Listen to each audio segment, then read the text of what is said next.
વ્રત કે ઉપવાસ માટે ફરાળી વડા બનાવીશું.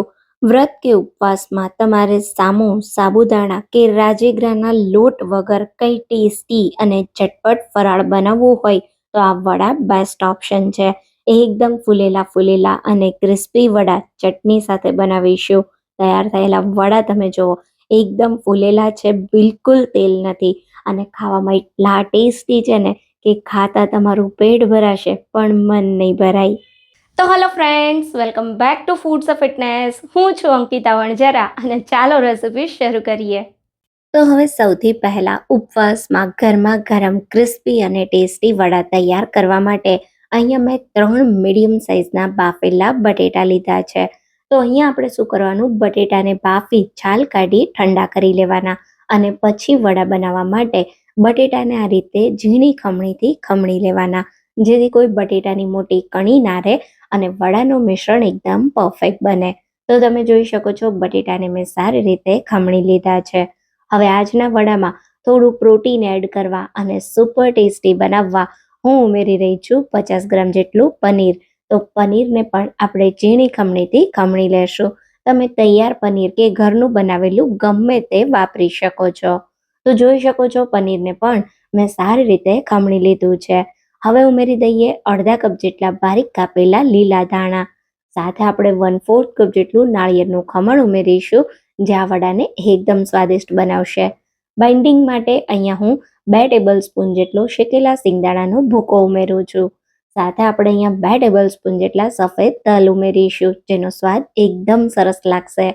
હવે 1 મોટી ચમચી જેટલો કાળા મરીનો પાવડર, 1 ટેબલ સ્પૂન જેટલો શેકેલા જીરાનો પાવડર, 2 ટીસ્પૂન જેટલું અથવા સ્વાદ પ્રમાણે સિંધાળું મીઠું, 1 ટેબલ સ્પૂન જેટલી ખાંડ, અડધી ચમચી જેટલો સંચળ પાવડર અને સાથે 1 મોટી સાઇઝના લીંબુનો રસ ઉમેરીશું. પનીર સાથે આ વડા એટલા ટેસ્ટી બનશે કે તમને બહુ જ ભાવશે. ક્યારેય ન બનાવ્યા હોય ને તો એકવાર તમે ટ્રાય કરજો. હવે 1 ટેબલ સ્પૂન આદુ મરચાંની પેસ્ટ ઉમેરીશું અને એકદમ હલકા હાથે આંગળીઓની મદદથી વડાનું મિશ્રણ ભેગું કરી લેશું. એકદમ હલકા હાથે બધી જ વસ્તુ મિક્સ થાય એટલે અહીંયા વડાને એકદમ ક્રિસ્પી તૈયાર કરવા 2 ટેબલ સ્પૂન તફકીરનો લોટ ઉમેરીશું. જો ઘરમાં હોય તો ઉમેરજો, એનાથી વડા એક્સ્ટ્રા ક્રિસ્પી બનશે. તફકીરનો લોટ ના ઉમેરો તો પણ ચાલે, પણ થોડો ઉમેરો તો વડા એકદમ ક્રિસ્પી બને છે. આ સિવાય ઘણા લોકો પાસે જ્યારે વેફર બનાવતા હોઈએ ત્યારે બટેટાનો ફરાળી સ્ટાર્ચ પણ અલગ કાઢેલો હોય તો તમે એ પણ વાપરી શકો છો. તો અહીંયા તમે જોઈ શકો છો એકદમ સારી રીતે મેં વડાનું મિશ્રણ તૈયાર કરી લીધું છે. તો હવે હાથ પર હલકું તેલ લગાવી આ રીતે 1 થી 1.5 ટેબલ સ્પૂન વડાનું મિશ્રણ હાથમાં લેશું. આ રીતે સરસ વડાને આપણે વાળી લેશું. તો આ રીતે હથેળીની વચ્ચે થેપલીની જેમ કરી અને આપણે વડાને વાળીશું, જેથી વડા સાઈડમાંથી સહેજ પતલા અને સેન્ટરથી સહેજ જાડા બનશે, જેના કારણે એકદમ વડું ફૂલીને દડા જેવું તૈયાર થશે. તો બિલકુલ એ જ રીતે હાથ પર હલકું તેલ લગાવતા જશું અને એકદમ સારી રીતે મિશ્રણને પહેલાં થોડું હાથમાં ભેગું કરી આ રીતે ગોળ ડુવા જેવું વાળી અને આ રીતે આપણે એની થેપલી વાળી અને વડા તૈયાર કરીશું. તો એક વડાને આ રીતે વાળતા જશું અને ગરમ તેલમાં તળતા જશું. વડાને તળવા માટે ખાસ ધ્યાન રાખવાનું છે, તેલ એકદમ સરસ ગરમ કરવાનું. શરૂઆતમાં ગરમ તેલમાં વડું ઉમેરો ત્યારે તમે જુઓ આ રીતે એકદમ બબલ્સ આવે છે. તો બસ આ રીતનું મીડિયમ ગરમ તેલ કરવાનું છે.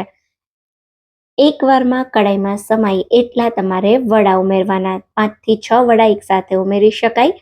વડાને ઉમેરો પછી ખાસ ધ્યાન રાખવાનું, ગેસ મીડિયમ કરી દેવાનો અને ચમચીની મદદથી આ રીતે સાઈડમાં જ્યાં તેલ હોય ત્યાં તમારે તેલ ફેરવવાનું. વડાને બિલકુલ ટચ નથી કરવાનું. આ રીતે તેલ ફેરવશો અને જેમ જેમ વડા તળાશે એમ એ સરસ ઉપર આવી જશે. ગેસ ખાસ મીડિયમ રાખવાનો, જેથી વડા એકદમ ગોલ્ડન બ્રાઉન અને સરસ ક્રિસ્પી થાય. આ રીતે એનો કલર પણ એકદમ સરસ આવે. જો હાઈ ફ્લેમ પર તળશો તો વડા સરસ ફૂલશે પણ નહીં અને બહારથી થોડા લાલ થઈ જશે. મીડિયમ ગેસ પર તળવાના એટલે આવા એકદમ ફૂલેલા અને ક્રિસ્પી વડા તૈયાર થશે. આ વડા ખાવાની બહુ જ મજા આવે છે. તો જો તમારે કોઈ લોટ ઉપવાસમાં ન ખાવો હોય, સામો કે સાબુદાણા વગરનું કંઈ ફરાળ બનાવવું હોય તો આ ફરાળી વડા બેસ્ટ ઓપ્શન છે. અચ્છા, મેં અહીંયા વડાનો શેપ આપ્યો, તમે કટલેસ કે કચોરીનો શેપ પણ આપી શકો છો. ગરમા ગરમ ફરાળી વડા તૈયાર છે. તો બધા જ વડાને આ રીતે બનાવી લેશું. આ વડા ગરમા ગરમ ગ્રીન ચટણી સાથે ખાવાની બહુ જ મજા આવે છે. તો ગ્રીન ચટણી તૈયાર કરવા મિક્સર જારમાં 1 કપ લીલા ધાણા લેશું, 2 તીખા લીલા મરચા, 1 ઇંચ આદુનો ટુકડો ઉમેરીએ, 2 ટેબલસ્પૂન શેકેલા શિંગદાણા ઉમેરીએ, સાથે અડધી ચમચી સિંધાળું મીઠું, 1 ટેબલસ્પૂન જેટલી ખાંડ અને 1 લીંબુનો રસ ઉમેરીશું. હવે ચટણીને પીસવા પૂરતું 1 કે 2 ટેબલસ્પૂન પાણી ઉમેરી એકદમ સ્મૂથ ચટણીને પીસી લેશું. તો આ ફરાળી ગ્રીન ચટણી સાથે તૈયાર કરેલા બટેટા પનીરના વડા બહુ જોરદાર લાગે છે. જો તમે ઉપવાસમાં ક્યારેય આવા વડા ન બનાવ્યા હોય તો એકવાર જરૂર ટ્રાય કરજો. તૈયાર થયેલા વડા તમે જો બિલકુલ તેલ નથી, એકદમ ક્રિસ્પી અને સ્વાદમાં તો એટલા જબરદસ્ત છે ને કે તમે મને યાદ કરશો એકવાર મારા કહેવાથી ચોક્કસ ટ્રાય કરજો. આવી જ નવી રેસિપીઓ જોવા માટે મારી ચેનલને સબસ્ક્રાઈબ કરજો. જો તમને મારી મહેનત અને રેસિપીઓ ગમતી હોય તો મારી ચેનલને સબસ્ક્રાઈબ કરજો. રેસિપીને વધુમાં વધુ લાઈક અને શેર કરજો. તો ફરી મળીશું એક નવા વિડીયો સાથે. ત્યાં સુધી થેન્ક યુ ફોર વોચિંગ.